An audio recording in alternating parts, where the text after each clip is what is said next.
It was just another Wednesday, or so I thought. A day like any other, spent rushing through my routine, nothing out of the ordinary. My name's Ethan, and I had been stuck in the grind for years. I was 30 years old, living a life that was pretty typical, working in an office, paying bills, and struggling to stay ahead. Nothing special. But everything changed that day. I had just grabbed my morning coffee when I saw him, sitting alone on the curb, a weathered man with a worn coat, his face lined with the kind of weariness that comes from years of hardship.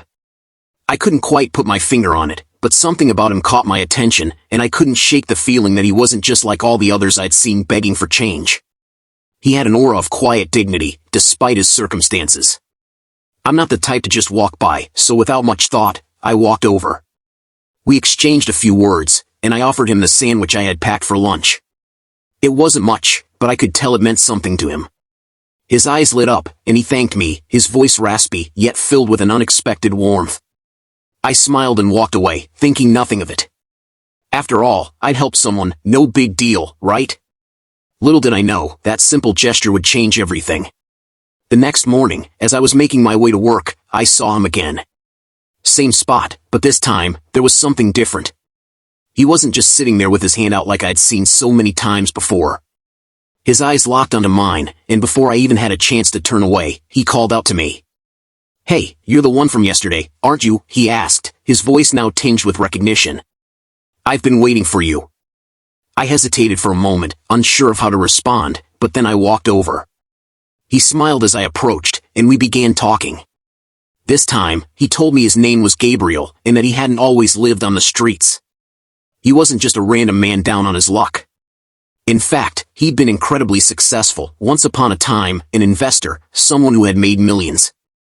That was until a tragic accident had taken everything from him, his fortune, his family, his life as he'd known it. He'd ended up here, on the streets, where the world had seemed to forget him.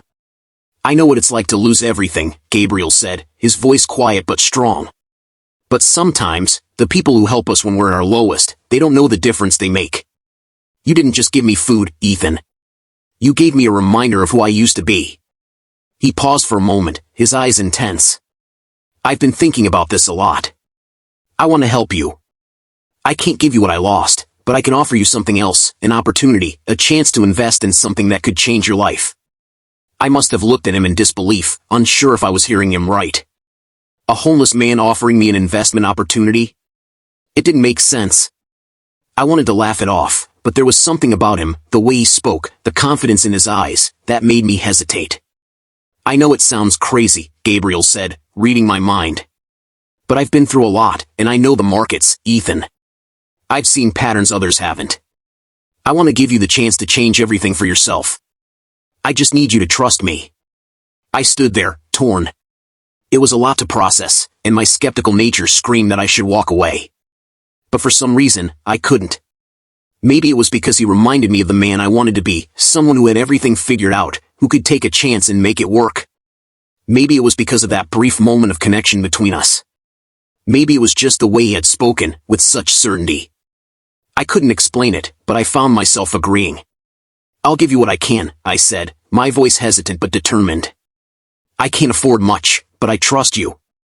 He smiled, and for the first time since I'd met him, his smile was genuine. "That's all I need, Ethan. Just a little bit of trust, and we'll do the rest." I went home that night thinking about it, the decision gnawing at me. I was still uncertain, but I figured, what did I have to lose? It wasn't like I had a lot of options at the moment. I scraped together a small amount of money, something I could afford to lose, and I wired it to the account he'd given me. I tried not to overthink it, but as soon as I did it, my heart started racing. The following months were a blur. Gabriel's advice was spot on. Slowly at first, but then with increasing speed, my investment grew. It wasn't just luck, it was a strategy, one that Gabriel had perfected over the years. He wasn't just a homeless man, he was a genius in his field. The money continued to multiply, and with each new update, I found myself in a state of disbelief. How could this be happening? How could something so unexpected and unlikely change my life in such a dramatic way? By the end of the year, my small investment had turned into a small fortune. The numbers on my bank statement seemed unreal. I could hardly believe it. My financial situation had transformed from barely scraping by to more money than I'd ever dreamed of. I had become a millionaire, all because of one chance encounter with a homeless man who had once been at the top. I thought about everything Gabriel had told me. About losing everything, about starting over. He had given me more than just an opportunity, he had given me a way out, a way to change my life forever. And it all started with that simple act of kindness, when I shared a sandwich with a man I didn't even know.